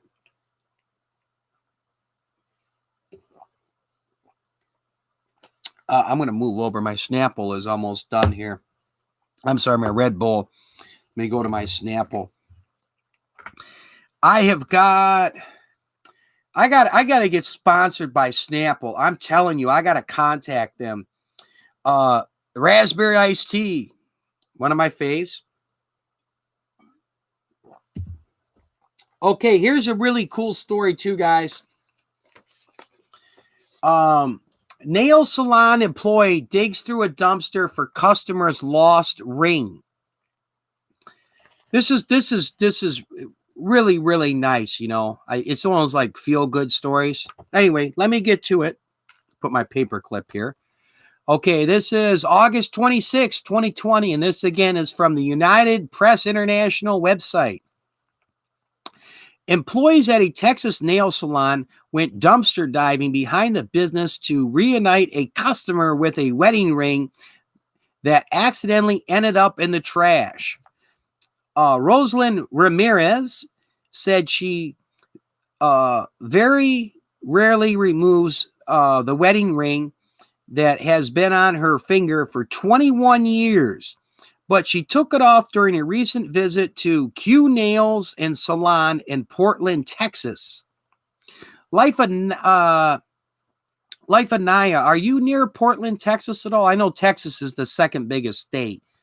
Anyway, you might know about it or been through there. I know you're in Texas, Life of Naya. Okay, here it is. And this is what she says. I set the ring on the little tablecloth they put on the table, Ramirez told KRIS TV. The customer said she didn't realize until the next day that she had left the ring behind at the store. Ramirez returned to the business and reviewed security camera footage with the owner, Henry Ho. They discovered the ring had been thrown away with a disposable tablecloth. So when she set it on that tablecloth, somebody didn't notice it. crumble it up, threw it in the trash. They found out when they went through the camera footage of the store. A group of employees joined Ramirez and Ho, that's the owner of the store, Henry Ho, in searching through the dumpster behind the store for the right bag, as the trash was due to be collected the next day. We went through every single bag of trash in that dumpster, Ramirez said. She said the very last bag contained the tablecloth and her missing ring.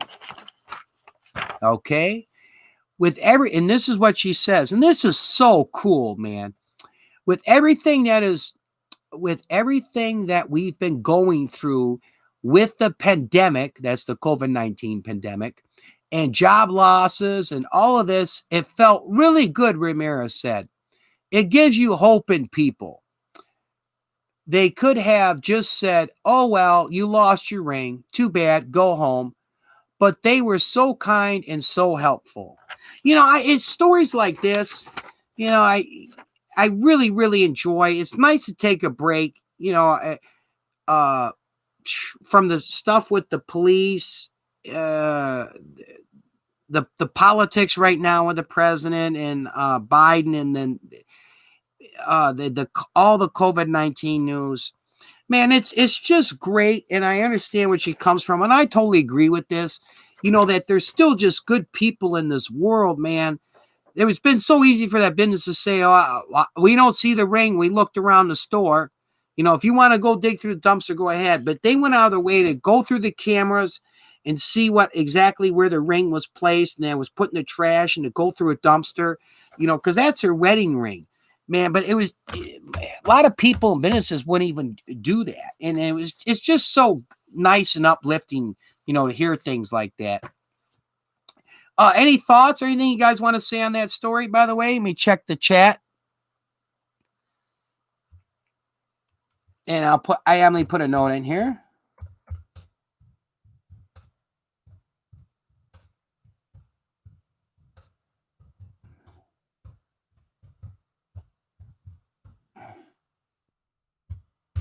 All right. Thank you for being here, everyone. Where am I here? Oh, I got my last news topic here, or story here, and then we will get into general conversation, whatnot. This is pretty cool. It is pretty cool. Oh, yes, it was Kicking It with Lynn. Yeah. I tried, and like I say, Kicking It with Lynn. I tried to get news stories like this, and take a break from the seriousness stuff, and I'll just put it this way, the doom and gloom.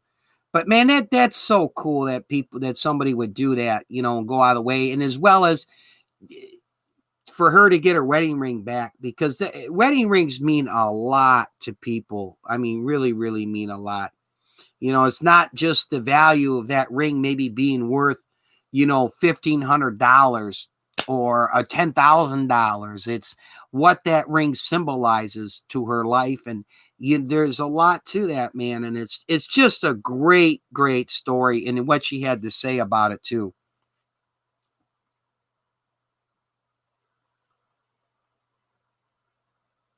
Yes, there is. Yes. Oh, hello. I'm Mr. Blinkster's friend. Oh, okay. What is it here? ALK 450. Stick and stay. I'm going to make a note. I'll put you in the tribute video. I'm doing a tribute video here for everybody. All right. I got one more cool story here. And I will. Do I have the link? Oh, no, that's on Jason Blake. Anyway, I'll pull up this link if anybody's interested and wants to see it. Excuse me. Oh, Mr. Blinkster, thank you for coming. Let me get into this here. Let me move this little arrow, my mouse. I got the video of this thing, and I'll go and I'll put it in the chat here for you guys. Anyway, let me get into this. Japanese company flying car takes successful test flight. All right, let me read I'll show you here. I printed this up again. One last story from the UPI, United Press International website. They got some cool news topics on here, I tell you. Anyway, let me get in this. A Japanese company, and thank you, everybody, for the thumbs up. And thank you, Mr. Blinkster. A Japanese company unveiled its prototype flying car to the public with a 4-minute test flight. Skydive Incorporated announced the successful test flight of its SD-03 flying car model at the Toyota test field in Toyota, Japan. The single-seat flying car, billed as the world's smallest electrical vertical takeoff and landing model, took flight for about 4 minutes. The SD/03 is currently capable of maintaining flight for about 10 minutes, and the company is now aiming at expanding that time to 30 minutes. Skydive said it is aiming to have a commercially available version of the car completed by 2023. Let me go on here and pull this up for you guys.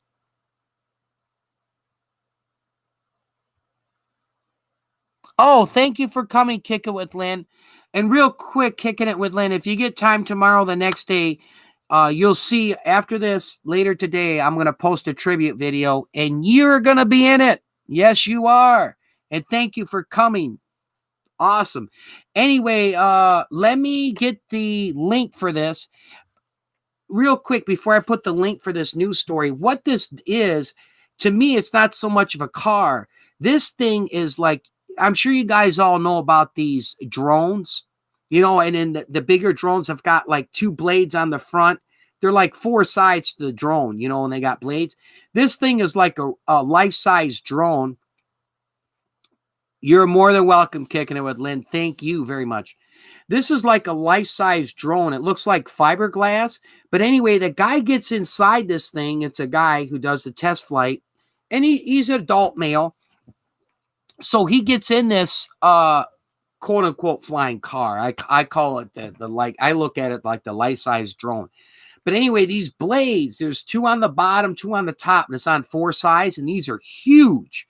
He gets in this thing and does something, and the thing comes right up off the ground. It's like a life-size drone, and he's just sitting in there, and the thing's bzzz, going around the field. So this is going to be kind of interesting. That it probably won't be long in some few years to come. They're going to be having these personal drones where you can go fly these things and go fly somewhere nearby.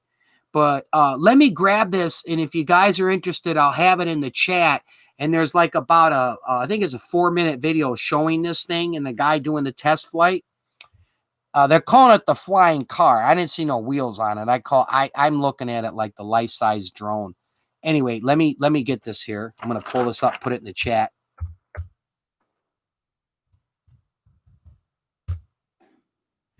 All right.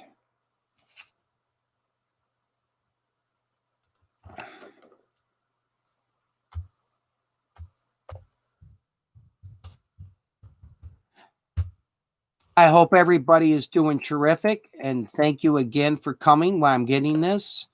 So bear with me just a second. Oh, here it is. Okay.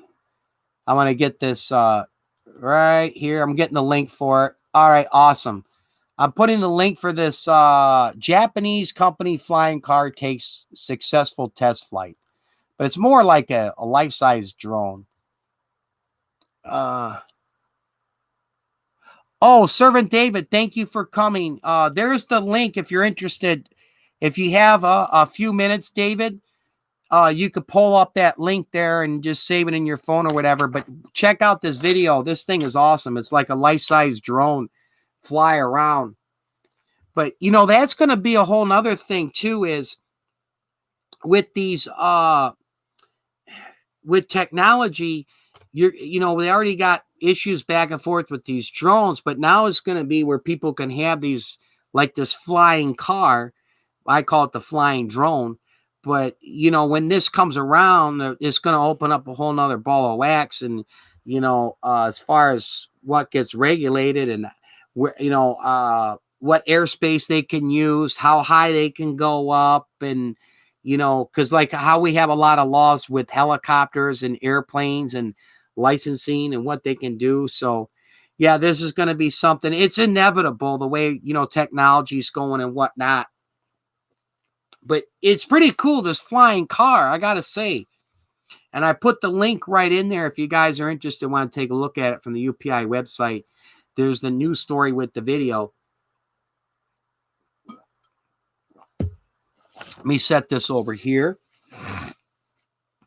Alrighty.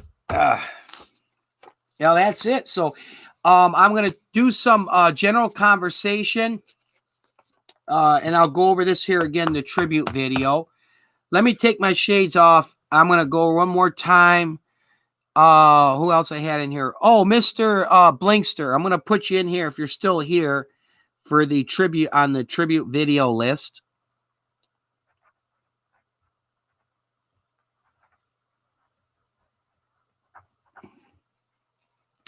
Kicking it with Lynn, Servant David, AK-450.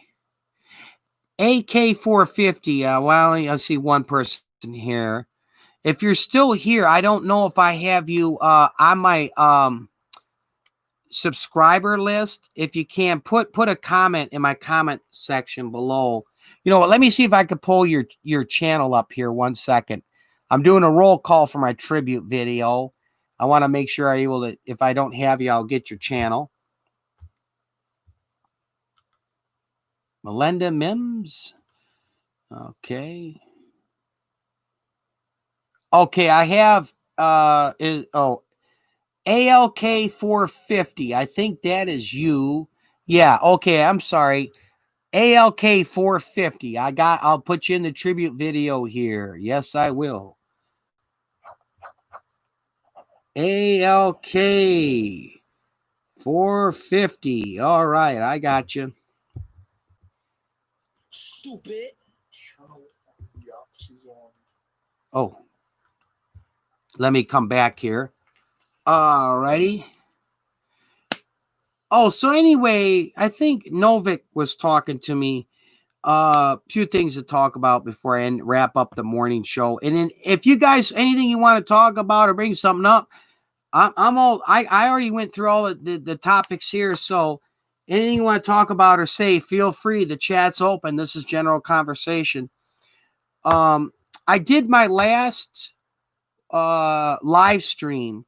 It was a late night show. Gosh, I think it was 4 nights ago or 3 nights ago, something like that. But I was doing that Price is Right game, and I did my little intro with the show, and I don't know what in the world happened, but for some odd reason, it was like my chat window just went dead, and I kept saying as I'm talking, like, oh, okay, nobody's participating anymore in the Price is Right game. So, okay, I'll get into some topics. And as I start reading some topics and talking about some things, I look and I'm like, wow, no one's putting anything in the chat. That's odd. And I see like 4 to 6 people were watching my live. Now, there's some people that, they're good friends with me on YouTube, and they might be busy doing stuff, or they just want to listen in to me, so they'll tune in, and that's cool. That's cool. Where they don't interact on the chat. Something, maybe this is just one of those weird circumstances or times where I got a lot of people tuning into my live, but, they're not wanting to type anything in. So I just kept rolling, but I put, who's all here? Who's all here after I'm going over one topic? And I found it odd. Usually, like when I talk about something, I'll get somebody who'll put in a comment, in the chat window or do something. But it just was nothing happening. So it wasn't my internet, because if I had an issue with my internet service, it just probably, I would have went offline and, said no internet service, no connection. It just would have went dead for me. But I don't know. Maybe there's some issues sometimes with YouTube. But what I'll do in the future, especially you guys watching this, I got my cell phone here. And I'll bring this up if I ever see that, I got a slew of people watching my live and nothing going on in the chat, and double check it here. Because I did watch I watched about half of it on my channel, and reviewed my previous live. And I'm like, okay, something was going on. This is awfully strange. And what happened was I watched it and I'm seeing people, a lot of people were commenting and they were in my chat. And so I'm looking, I'm seeing it. And people were like, yeah, I don't know what's going on. Maybe his chat window ain't working, because they were responding back like, hey, Info Spot, I'm here, or such and such. When I was talking about a new breaking news on the Floyd incident there, the death of Floyd from last May. There's some breaking news that came out on that recently, and I had some other good topics.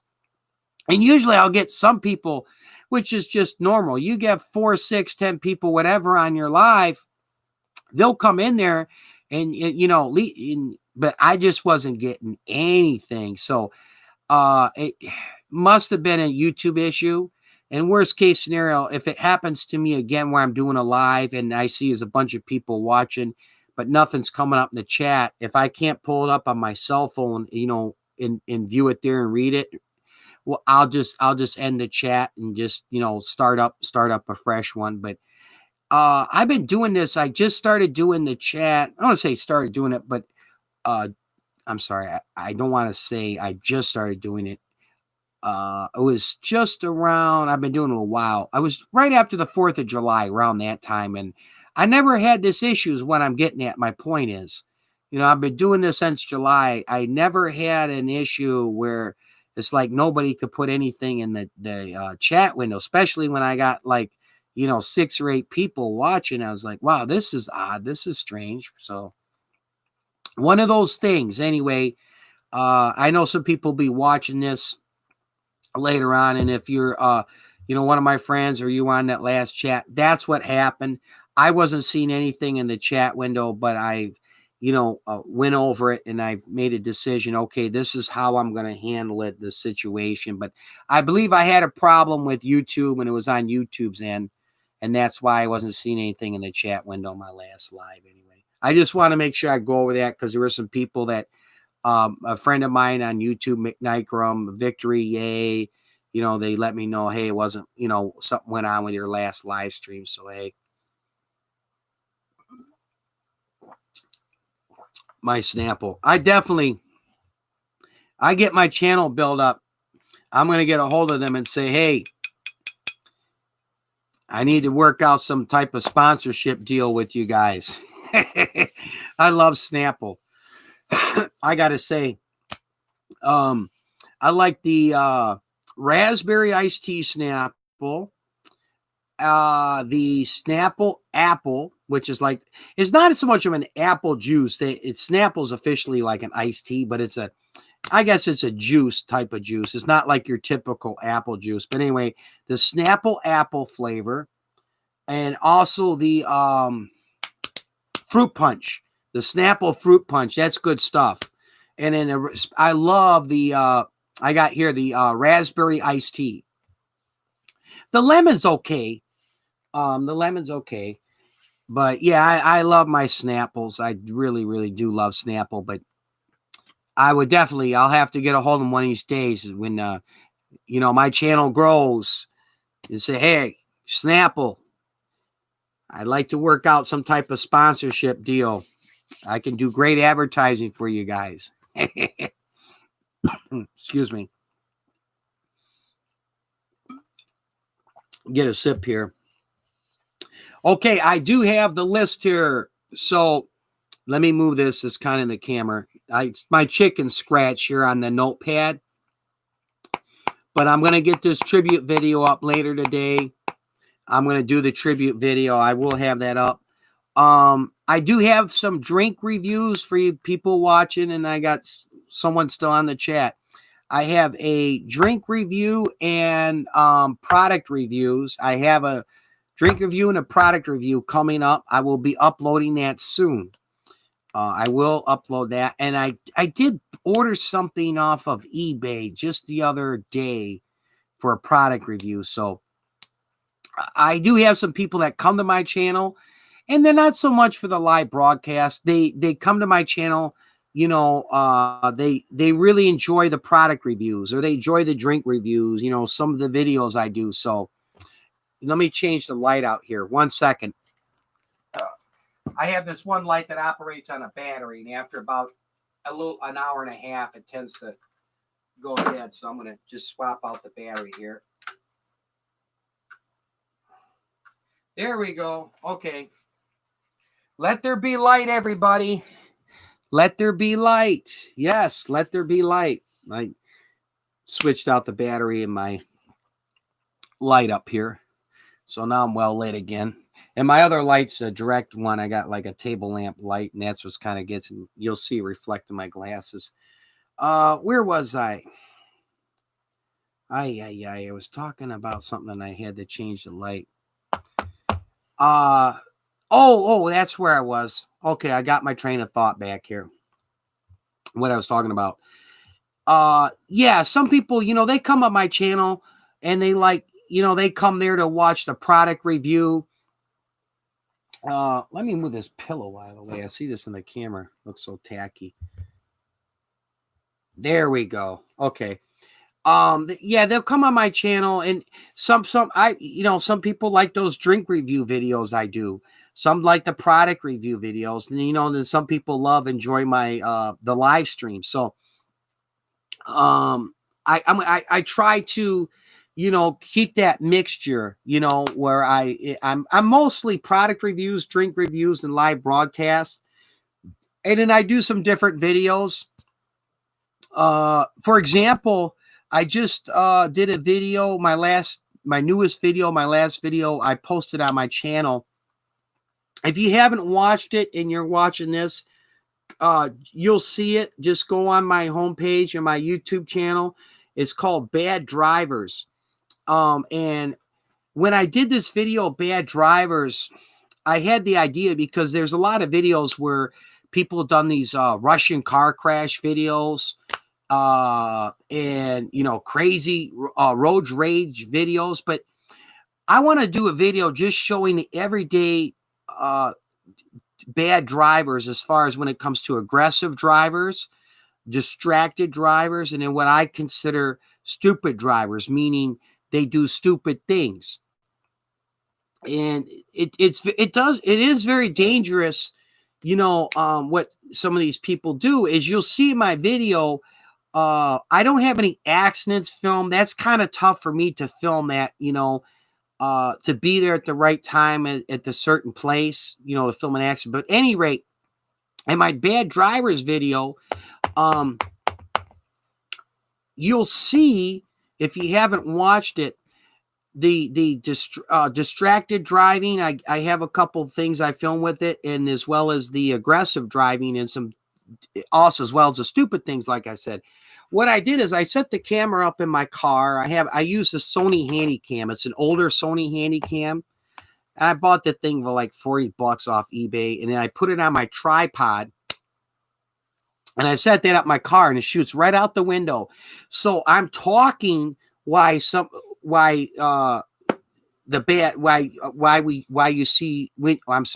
see bad drivers. For example, I've had a few video clips I put in this video, people cutting me off. And it's very dangerous, especially when you're going down the freeway. The one freeway I was mostly on, the speed limit's 70 miles per hour. I mean, well, these are really aggressive drivers that'll cut right in front of me, within inches. Oh, Tina Vlogs, thank you. Good afternoon to you as well. Yes, the morning show in 10 minutes is about to be the afternoon show. Right now, I'm just talking about my previous video I did, Bad Drivers. And as far as where I got the idea from, and the filming of it. So anyway, where was I? Yes. When I had the camera set up, some of the aggressive drivers, it's very dangerous because they can cause accidents, as you'll see in the video. And I've had several times where people cut in front of my car and the speed limit's 70, and I'm literally doing like 71, 72. And I say this in the video. And thank you so much, Tina. I appreciate the compliment. And I'm going to be doing, I'll get right back to the topic. I'm doing a tribute video for everybody that comes on my live. And I'm going to put you in here, Tina. I'm just going to make a note here on my little chicken scratch pad. Okay, so anyway, with the bad drivers video, I had some stuff in there. I think it's around the 10-minute mark. There's a car that cuts off an ambulance of all things. And then you'll see in the video, I'm behind this ambulance, the light turns green. So the ambulance is, it just starts to accelerate, go through light, and the street dead ends. So this individual is a black car, if I'm not mistaken, decides to hit their gas and just whip out right in front of the ambulance. Ambulance had to jam on his brakes, and you'll see the brake lights from the ambulance, and then hit the horn. What was some of the other ones I remember? Oh, in the city of Detroit, I was on like one of these streets that's like 30. I was Finkel in Detroit. It's on Detroit's west side. Anyway, I'm in a left-hand turn lane, okay? And there's a light, red, yellow, green. So now my video camera wasn't pointed up high enough to see the actual light, but you see the reflection if you look closely. So at any rate, the light turns green. And the second it turns green, a car comes, and I'm in the left-hand turn lane waiting to go here. And there's a street, and then this car is making a left-hand turn as well, but turns right in front of me is my light turned green. So my light turns green, and this car comes flying. Luckily, I wasn't in no big hurry. And I looked, and I saw this individual just, oh, okay, Life Anaya. Well, thanks for being back.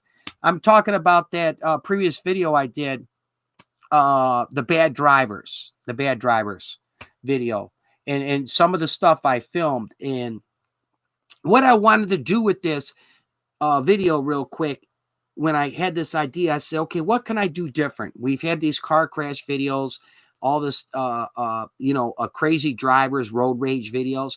But I want to put the camera there, and it's stuff I filmed to make you feel like you're in the passenger seat with me. And just show how dangerous it is with aggressive drivers, distracted drivers, and some stupid things people do. And I'm just reflecting a little bit on some of the stuff I remember real quick. What was one of the other ones too? Oh, I'm driving down the freeway, and I've seen this several times. I'm in the middle lane. It's 3 lanes. And someone's driving literally about I think it was close to 2 miles with their turn signal still on. And then cars are going on the left-hand lane to get around this car. So as I get closer and closer, I got to get in left lane. Come to find out, I'm like, okay, maybe this person forgot they left their turn signal on. But as cars go by, they have to kind of slow down a little bit and look and make sure that car isn't going to turn. Ends up being, what is the driver doing? You got it. He was on his cell phone, distracted driving on the cell phone, doing this. But yeah, that's what I had the idea in. One other point I'll make on this.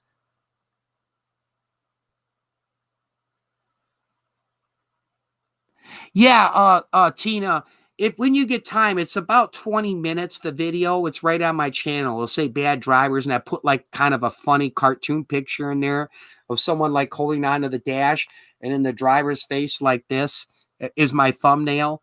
But what I wanted to do with this, as I wanted to film this myself. And another thing I don't like that goes on YouTube, this is just a quick rant on this topic. Oh, I got somebody else in here. Jaden Dodd. Well, hello. Thank you for coming. I'll put you in the tribute video. Stick and stay, please. Jaden Dodd. D-O. Now, Jaden Dodd, I don't know if I have you on my subscribers list. If you're not subscribed to me, leave a comment below my live, just like, oh, I enjoyed watching your live, or, great, whatever you want to leave a comment. Oh, okay, I am. Okay, all right, I'll pull your channel up. Perfect. Okay, I got you on my notepad here. I'll put you in the tribute video. Cool. I'll get you in the tribute video. Oh, real quick, wrapping up my point. So anyway, one thing I don't like on YouTube is, and people do this, and I know the reason they do. Someone will say, wow, I could do a video, crazy drivers, road rage in America, bad drivers, title it that way. But they don't film a damn thing And what they do is, it's a copyright violation a lot of times. They'll go to other videos and they'll grab 20 different videos and they'll get clips from it. And a lot of times they'll say like 20 of the worst drivers in 2020. And all it is all they've done is take a bunch of content from other YouTube creators, their videos, and slap it in theirs. Now, YouTube has the copyright policy. So yeah, a lot of them do get caught and they'll get those copyright strikes. But a lot of people try to be sneaky and do it that way. I wanted to film everything on my own and say, hey, this is what I experienced, when I was driving. And I started filming this in late July on my way to work, on my way home, when I was out and about. And over the course from like July 22nd or 21st was when I first started till around like April 20th, for about a good month, I filmed a lot, and then I had to edit it. But everything is filmed by me in there. In that video, I did bad drivers. Anyway, let me get to the chat here. Yes, hello to you too, Salon, Sertalon. Hello, thank you for coming. Thank you very much for coming. Anyway, let me get a sip of my Snapple here. Check the chat.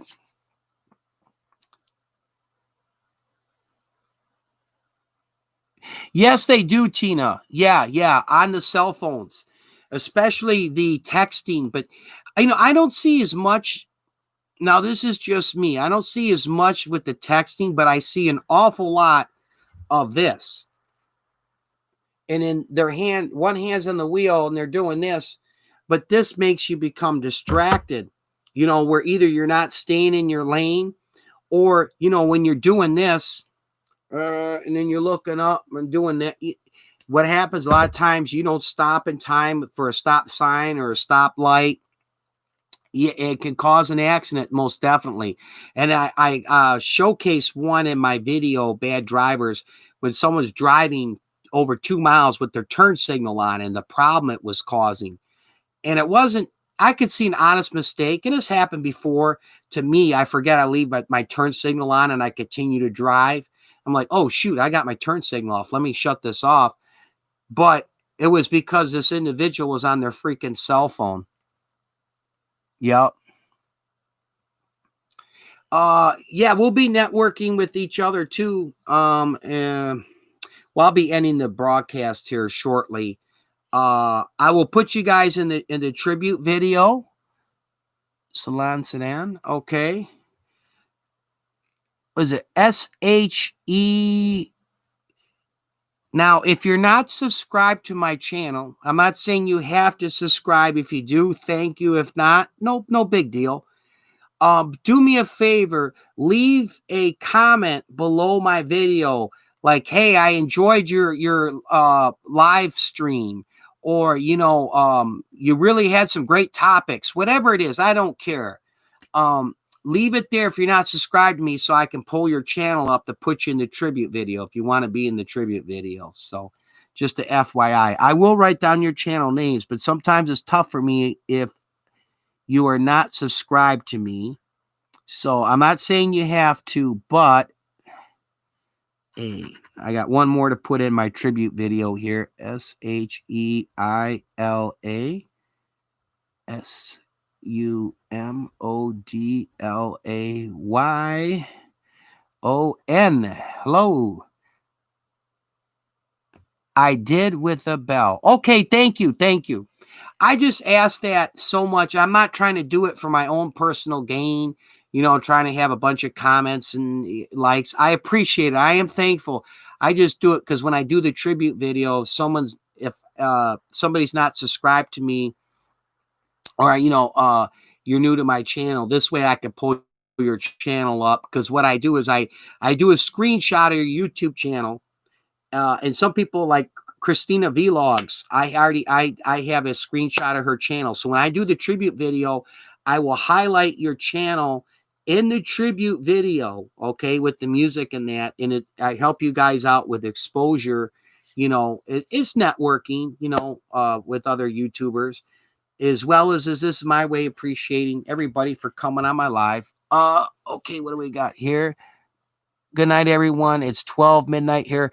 Oh, yes, it is. The Philippines are the 12-hour difference. I'm in Eastern Standard Time Zone. So, like right now, I'm 12 p.m. here in America, and over in the Philippines, it's 12 midnight.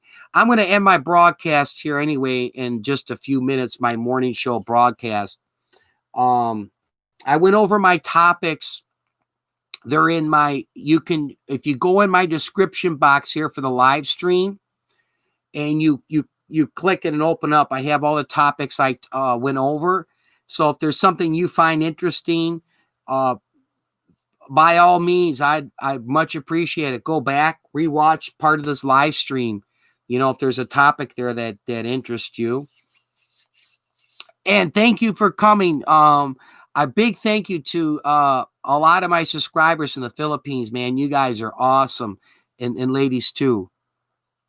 Oh, yes. Let me do a channel drop here.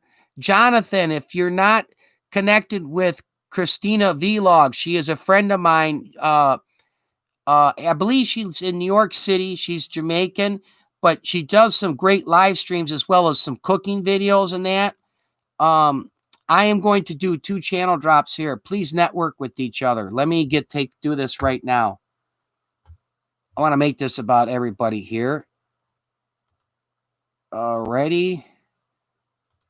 1 second. I'm going to drop your guys' channels. Copy.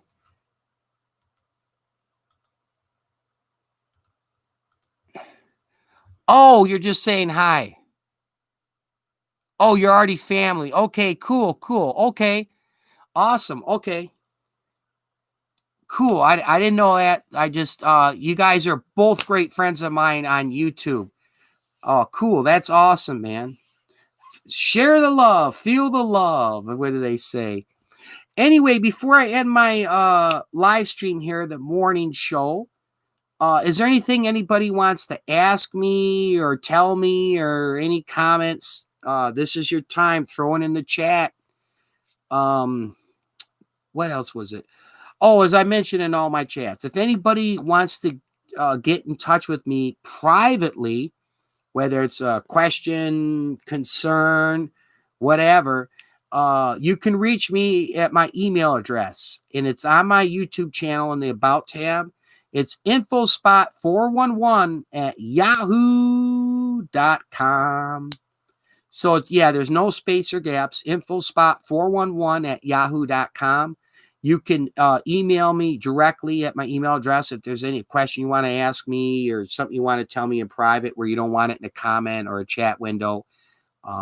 That's my email address. And as well as I have it on my YouTube channel on my About tab. Let me check. We are a family. Thank you so much. Oh, you're welcome. You're welcome. You always hook me up too with your lives. Yes. As a matter of fact, I didn't get Christina. I'll just make sure I put you in the chat window here too, for some people might be watching this live as well. I am pretty pleasantly surprised. I do get a lot of people I see that, watch my live broadcast after it's done, where they're not on my broadcast, but they'll watch it. So anyway, let me get Christina Vlogs, my friend Tina. Copy and put you in here. There we go. Okay. Any rate, I'm about to wrap this up, everybody. Is there anything anyone wants to say or ask me before I wrap up the morning show here?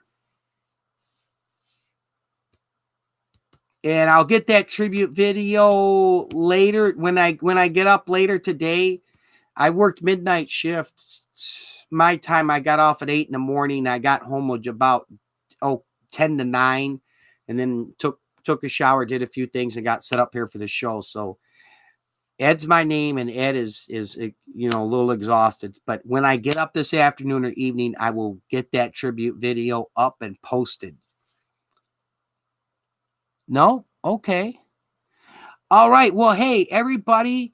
Again, I appreciate you so much for coming and being a part of my live stream, the morning show.